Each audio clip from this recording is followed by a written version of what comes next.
Hello everyone learning English ကိုထပ်ဘလော့အနေမှာကြိုးဆိုပါရစေ။အဲ့တော့ဒီနေ့မှာဆိုရင်နောက်ထပ်ပုံမြင်တစ်ပုဒ်နဲ့ကျွန်တော်တို့ထပ်ပြီးတော့ listening speaking ကိုကျွန်တော်တို့လေ့လာကြည့်အောင်နော်။အဲ့တော့ဒီမှာဇီးကွက်တစ်ကောင်ရဲ့အကြောင်းကိုပြောထားဖြစ်ပါတယ်။အဲ့တော့ an arm watches the world from history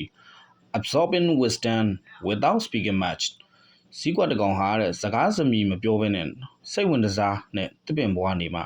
ဒီကဘာကြီးကိုကြည့်နေတယ်ကျွန်တော်အောက်ကိုကြည့်နေတယ်ပေါ့ As it observes the actions and works of others, it learns important life lessons. ဘဝရဲ့သင်ခန်းစာတွေကိုပေါ့နော်တခြားသူတွေရဲ့အပြောဆိုအပြုမှုတွေကြည့်ပြီးသူကအပေါ်ကနေကြည့်ပြီးလေ့လာနေတယ်တဲ့ This all teaches us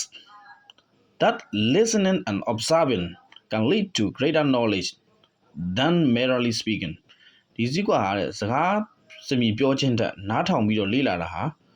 ကျွန်တော်တို့အတွက်အကျိုးများတဲ့ဆိုတဲ့သင်ခန်းစာတစ်ခုကိုဒီမှာကျွန်တော်တို့ပြသပေးသွား။သူကဘာမှမပြောဘဲနဲ့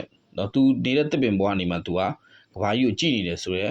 ပုံစံမျိုးနဲ့သူကတင်ဆက်ပြီးသွားဖြစ်ပါတယ်။အဲ့တော့နောက်တစ်ခါကျွန်တော်တို့ပြန်ဖတ်ကြည့်အောင်။ An arm watches the world from history, absorbing wisdom without speaking much. ဇီးကွက်တစ်ကောင်ကစကားစမြည်မပြောဘဲနဲ့စိတ်ဝင်စားညံတဲ့တစ်ပင်ဘွားနေမှာသူ့အောက်ကနေတဲ့သူတွေဘာကြီးလုပ်နေကြလဲဆိုတာကိုသူကြည့်နေတယ်ဆိုပြောတာပေါ့As it observes the actions and works of others, it learns important life lessons. ဒီမှာဘဝရဲ့သင်ခန်းစာတွေကိုတခြားသူတွေရဲ့အပြောဆိုအပြုမှုတွေကိုကြည့်ပြီးတော့သူကအပင်ဘွားနေလေ့လာနေတယ်တဲ့ This all teaches us ကျွန်တော်တို့သင်ကြားပေးတယ် that listening and observing နားထောင်ခြင်းနဲ့လေ့လာခြင်းအဲ့ဒီဟာ can lead to greater knowledge ကြီးမားတဲ့အသိဉာဏ်ဘုဒ္ဓတော်ကိုရစေတယ် than merely speaking စကားပြောရုံများထက်ကိုပို့ပြီးတော့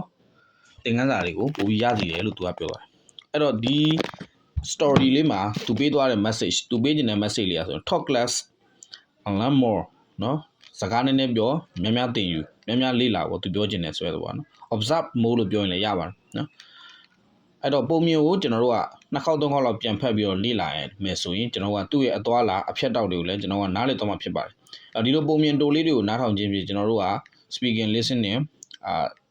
listening ပိုင်းနဲ့နောက် pronunciation intonation စသည်ဖြင့်ဒီလိုဟာတွေကိုလည်းကျွန်တော်လေ့လာသွားလို့ရပါတယ်အဲ့တော့ဒါလေးကိုနှစ်ခေါက်သုံးခေါက်လောက်ဖတ်ပြီးတော့ကျွန်တော်ပြန်လေ့လာကြည့်ပါသူပေးခြင်းတဲ့ message ကတော့စကားနည်းနည်းပြော